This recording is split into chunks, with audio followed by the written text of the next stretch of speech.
Hello, welcome back to Skyrocket Automotive. Today we're doing a few bits on a very nice BMW 1502. Headlight switch, you'll notice in a moment. They're not the easiest thing to access from underneath, as you can see. Quite a bit of steel in the way. They thought of this the same as they think of everything back then, with somebody repairing things in mind.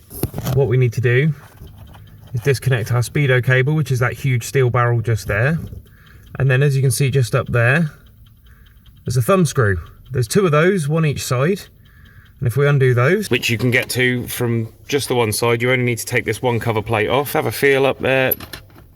There's our one of our thumb screws. Sorry about this. And the speedo cable is very obvious because it's a big barrel. Undo that. Gently remove the speedo cable and then push on the threaded ends where the thumb screws went through. And then that'll allow you to just pull down on this binnacle very gently. It's quite flexible, but obviously do be careful. It's 50-year-old plastic. There we go, got access to everything we need. I'm just going to unplug this cluster, and as we can see just there, that's where our multi-plug goes. These are our two threaded poles with the thumb screws.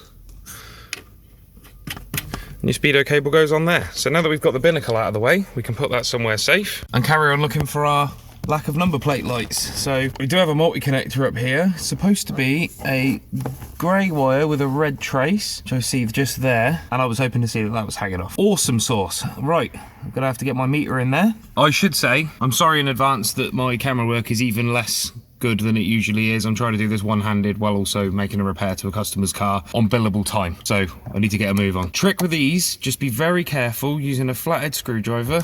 You should be able to turn that nut.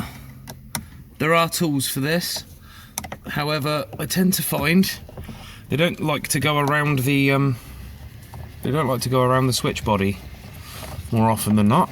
Okay, to undo the headlight switch itself, this has got a built-in dimmer for the instrument lighting. You want to turn it anti-clockwise till it stops and then just keep turning it.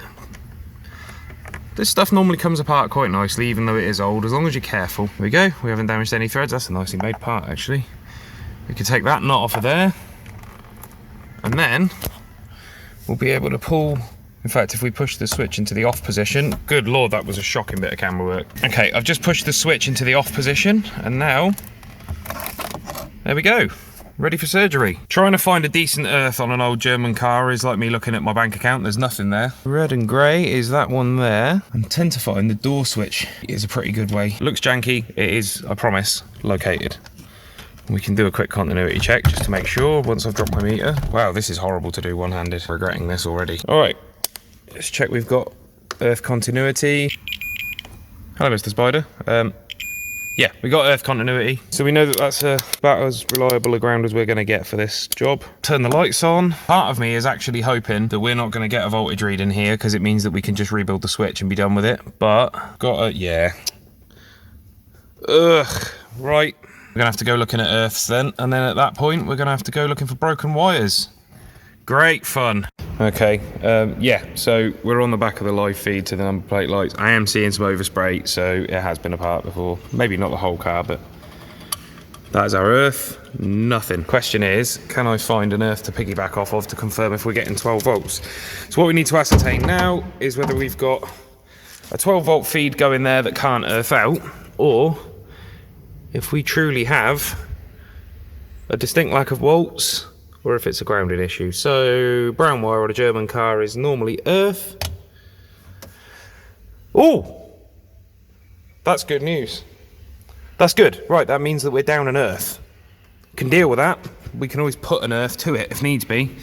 So it is earthing out on this bracket, which I think is a crap way to do it personally. Okay, we want to confirm that this earth is a good, reliable earth. Get our meter to continuity. Obviously, you can use resistance testing as well. We just want to check. Basically, this stud holds the taillight surround on and will be in direct contact with the body shell, thus going back to the negative terminal on the battery.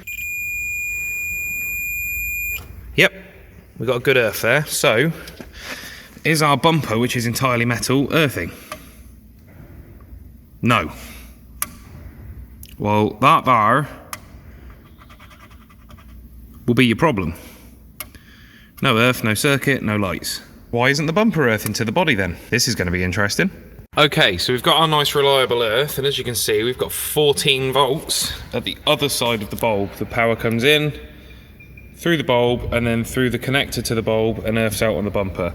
So, for some reason, we have no earth continuity at the bumper. That's quite impressive considering the bumper bolts to the body and is made entirely of metal. Let's go digging. Continuity mode again. Bumper mounting bolt. Earth continuity. The bumper, nout. Absolutely nout. How irritating. Obviously got some corrosion or something, but it's quite impressive that 4 bolts bolted straight to the body is not enough for this bumper to earth. I was a lot more careful than it looks like I was. I'm not taking the bumper all the way off, I've just carefully lowered it down so we can take a look. As you can see, lots and lots of paint. That bracket for the bumper, which sits behind here, was obviously replaced while the paint was still very soft. I am seeing a lot of bog. Body filler in there, look. So there's not really any metal for it to bear on. Oh dear. Right. The other issue we've got, bear with, you'll notice that the bracket is completely painted. I'll bet the fact that the bracket has been painted, probably inside and out and all the way around prior to being bolted onto the bumper, coupled with the body filler there, I would say that the bolts, which I have here, which are probably supposed to act as a conduit between the body shell and the bumper for an earth, that's probably the way they thought of it. There's a little corrosion on there. I don't think there's any way for power to travel into the bumper and into the shell via that painted bracket. I bet you the captives, the threads are all full of paint. There's no way for it to conduct electricity. Okay, so we've ascertained we've got a problem with the bumper bracket. Unfortunately, it's quite corroded. What isn't painted is corroded, so I've run a new earth wire in tandem with the live and connected it to a decent body earth, and now, lovely. So now we can try refitting our number plate. Now we know we've got a complete circuit. Okay, now we've got an earth. I've just piggybacked it onto the bulb just to check. Crap contact, so let's clean that up. Right, there we go. We've cleaned up that contact at the bulb. Well, again, we've took our bumper earth off and just put it straight to it, right as rain. Okie dokie, and there we go. So what I want to do now, I'm just going to clean this up a little bit. Okay, we've cleaned that up as much as we need to. Boom. Just got to screw the lens down.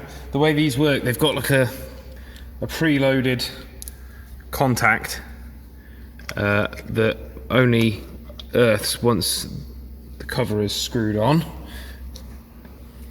The screw holding the cover down is enough to put some tension on that, as you can see, because it's having a bit of a temper tantrum. There you go, now that's screwed down tight, as happy as Larry.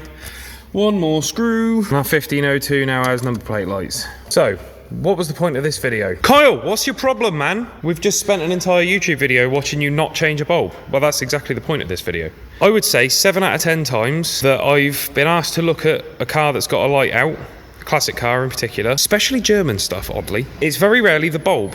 It's usually a bad earth, a fuse, or the live feed going to it, dirty contacts on the headlight switch, whatever. I've just repaired the tail light and both number plate light bulbs on this car with a single piece of wire, and that one, the bulb wasn't fitted properly.